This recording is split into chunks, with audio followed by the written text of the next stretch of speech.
Fue una decisión muy interesante del presidente. A veces preguntaban si había sido algo que sencillamente se le había ocurrido, pero fue el producto de estudios que reflejaban la necesidad de producir ese aumento para que la República Dominicana tuviera un espacio más digno en los indicadores de la región.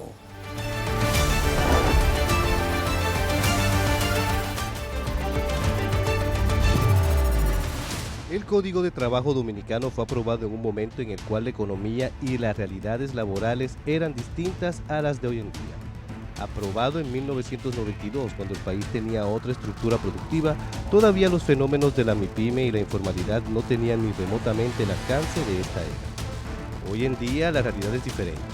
Las MIPYME representan el 98% de las empresas y generan el 60% del empleo formal, aunque los costos de la formalidad muchas veces son insostenibles para las empresas alternativas. El resultado es que el 58% de los dominicanos trabaja en la informalidad sin acceso a seguridad social ni a pensiones. Un problema fundamental que exhibe la República Dominicana en su área laboral es la falta de un salario mínimo unificado como existe en otros países de la región. La República Dominicana posee 16 tipos de salarios mínimos, dependiendo del sector, la categoría de la empresa y la actividad económica. Esta fragmentación crea distorsiones que afectan tanto a trabajadores como a empleadores.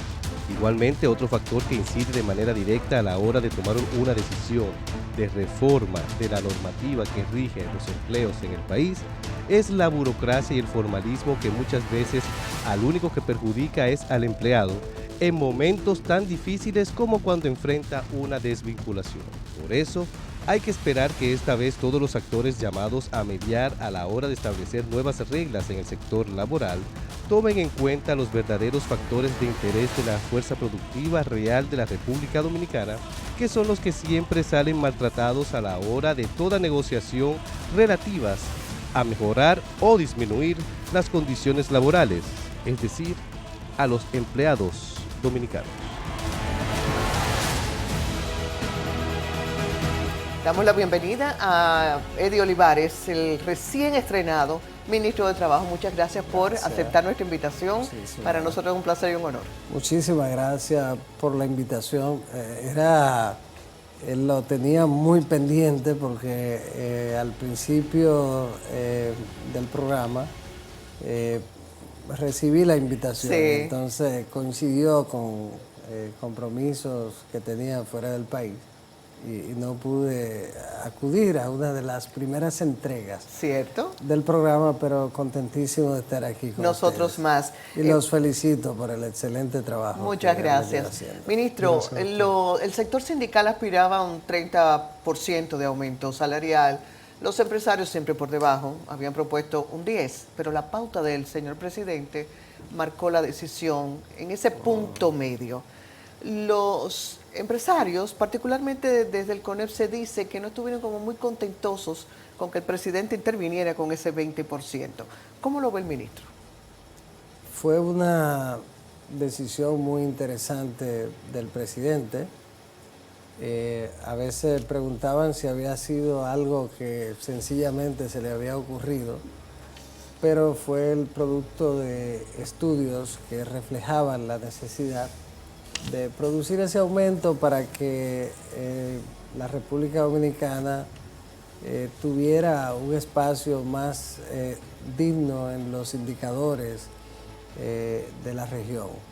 Y en ese sentido, ese 20% significa un avance importantísimo, pero tampoco todavía cubre de una manera plena la canasta la canasta familiar y en consecuencia garantiza un poder adquisitivo del salario mínimo acorde con los planes del gobierno, que son sobre la base de un salario en el que no haya ningún tipo de preocupación para los trabajadores que reciben el salario mínimo. El argumento, por el otro lado, era que cómo hacer un aumento de un 20% cuando hace apenas 2 años se había aumentado un 19%.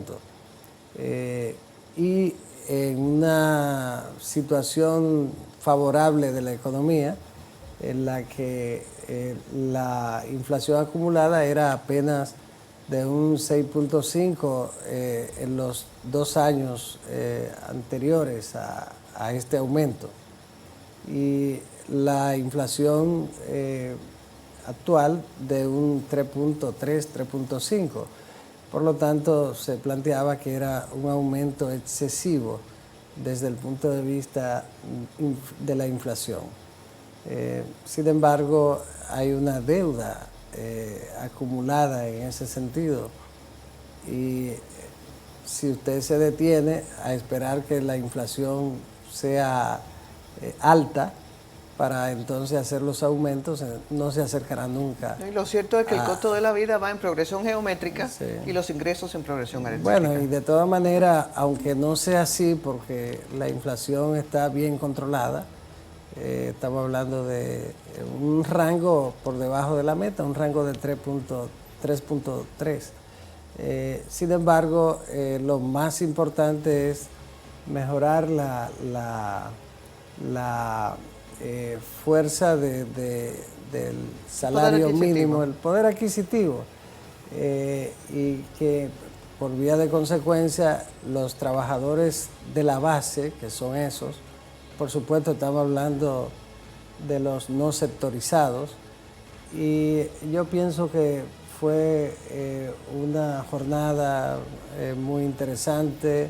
Antes se tomaba 6 meses, 6, 7 meses.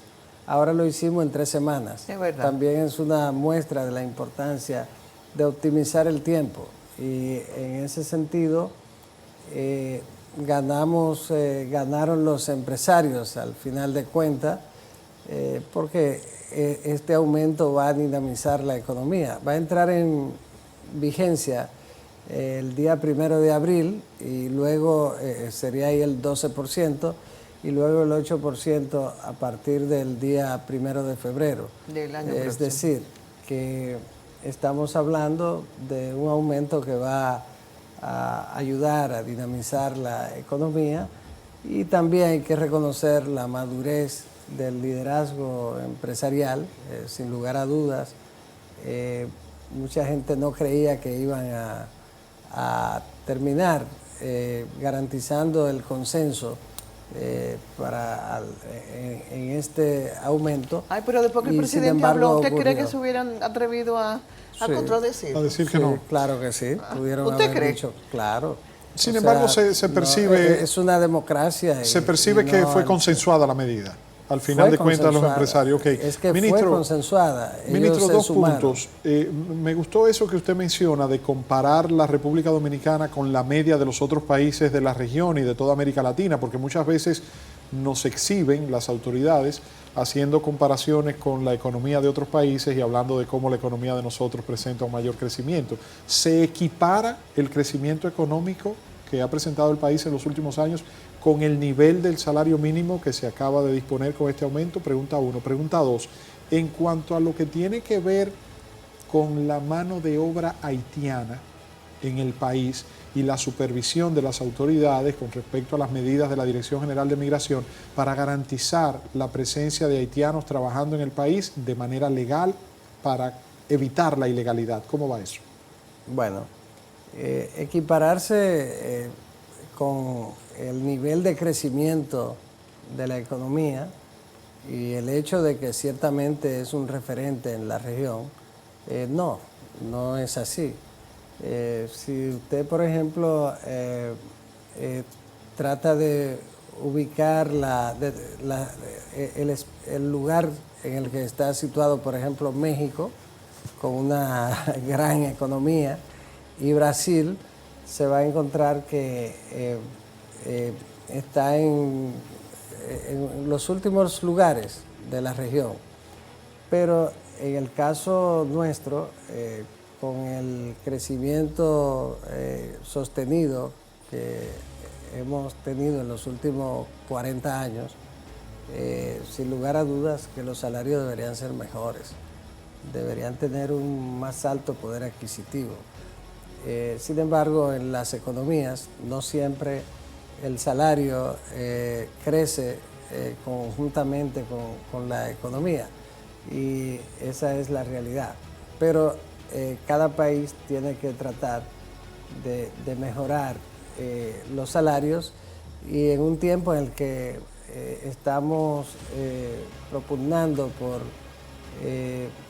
tratar de situarnos en un mejor lugar en términos de informalidad, y nosotros tenemos el propósito de procurar tener empleos de calidad, empleos dignos, y el salario es fundamental para eso. De modo que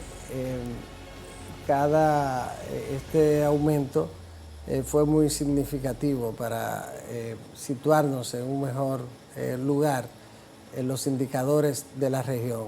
Es un cambio muy importante, y yo creo que el hecho de que haya contado al final con el apoyo del propio empresariado es un buen mensaje para el país, y además una muestra de la voluntad, de la madurez del empresariado. Con respecto a los haitianos.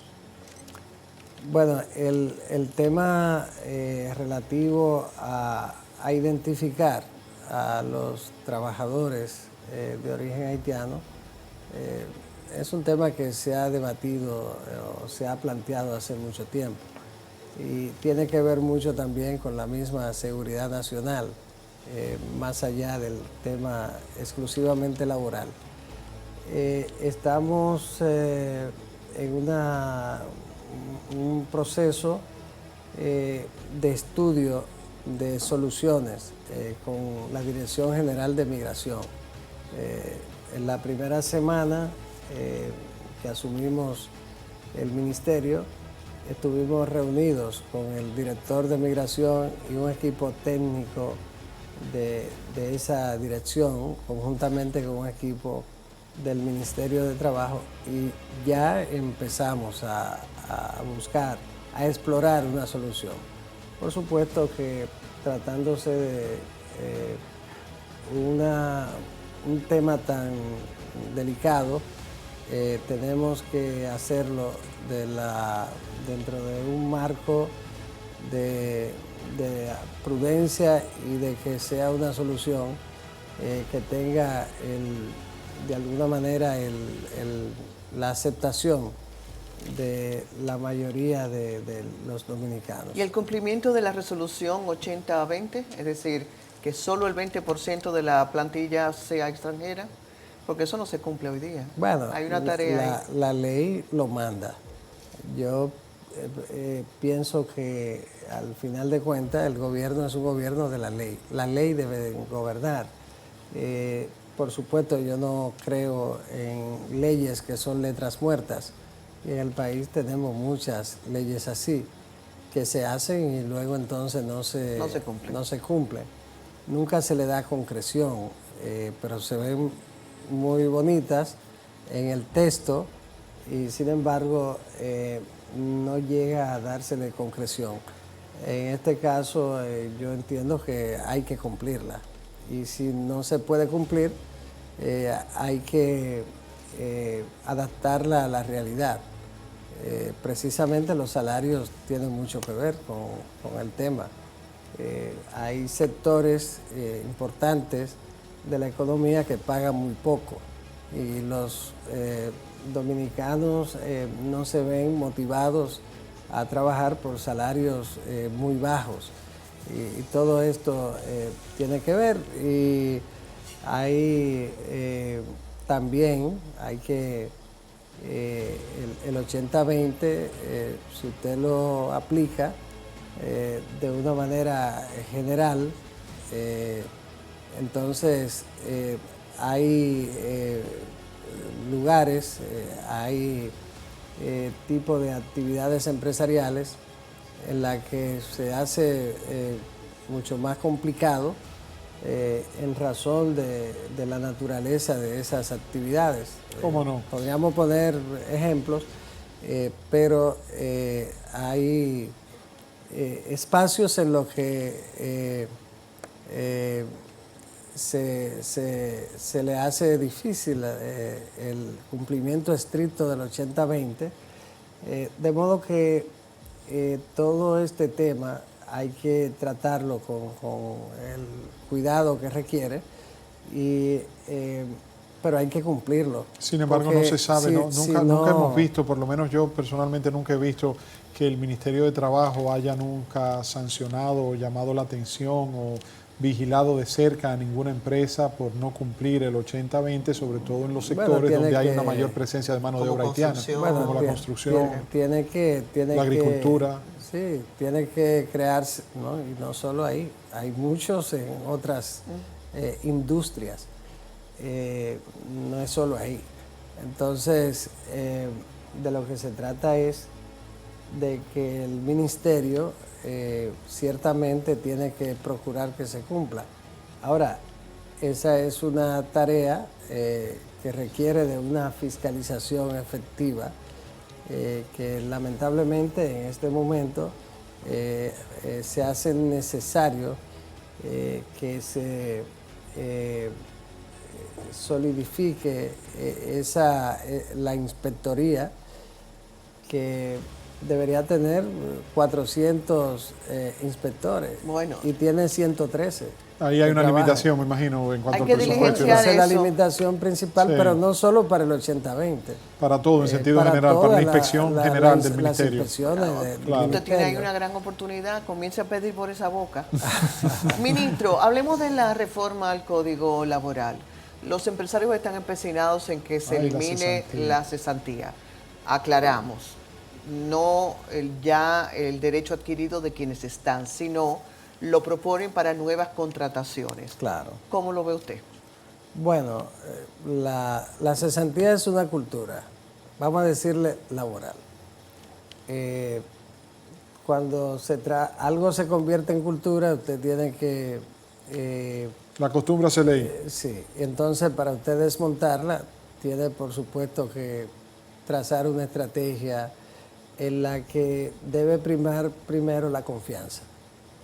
Entonces, por ejemplo, el trabajador siempre entiende que el patrón, si se sienta con él, lo va a engañar. Entonces, tiene que generarse ese nivel de confianza, y por el otro lado, el convencimiento de los trabajadores de que la solución que se busque no va a perjudicarle.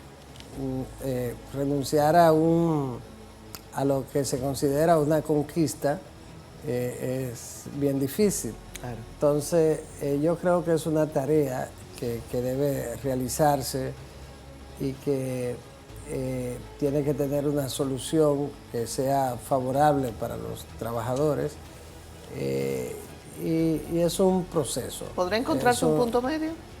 Bueno, ojalá, pero yo pienso que el punto medio implicaría de toda manera mejorar esa figura. ¿Usted se ha reunido con la comisión, con el presidente, el senador Duluc, con respecto a la comisión especial bicameral que está conociendo la reforma al Código de Trabajo? Nos vamos a reunir esta semana, pero sí he estado reunido con el presidente del Senado, Ricardo de los Santos. Me visitó. ¿Se va a reunir esta semana con Cholitín? 2 días después, y los voceros de la Cámara de Diputados. Ahora voy a reunirme con los voceros del Senado después de la reunión con el presidente de la comisión, que es Cholitín. Entonces, vamos a crear las condiciones para tratar de que esa reforma se materialice en el menor tiempo posible. Sin lugar a dudas, el tema de la cesantía es uno. El más claro, es el más conflictivo. Es uno en una especie de consenso muy interesante que se ha logrado con los demás textos del Código de Trabajo. Pero por como lo tanto, la espinita que... Bueno, pero lo más importante es el código integral en sentido general. Y es un código que se vuelve anacrónico, es un código del siglo XX. Y los cambios que se han producido del 92 hacia acá son cambios extraordinarios. Ciertamente. Y que impactan significativamente el mercado laboral. Y todos los códigos han sido reformados en todas partes, de modo que son 33 años de atraso y en gran medida tienen un anacronismo que no lo resuelven los convenios ni las resoluciones de la OIT. Por lo tanto, urge su aprobación. En lo que se ha pactado para la reforma, sin dudas, que los empresarios tienen una considerable y muy significativa conquista en ese proyecto de código. Y los trabajadores también.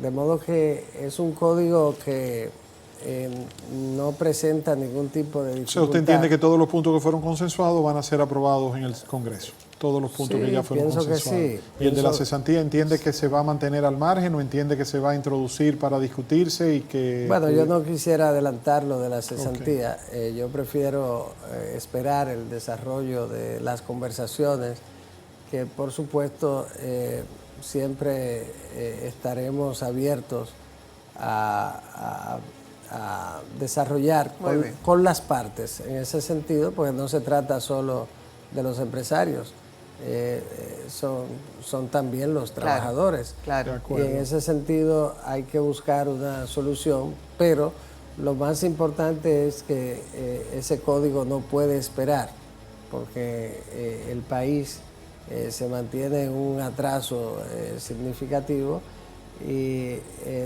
no hay ninguna razón para que el código no se apruebe durante quizás la actual legislatura. Esperamos que así sea. Muchísimas gracias. Gracias, ministro. Ha sido un placer tenerle con usted. Podríamos agotar más temas porque, por ejemplo, la parte política es fundamental.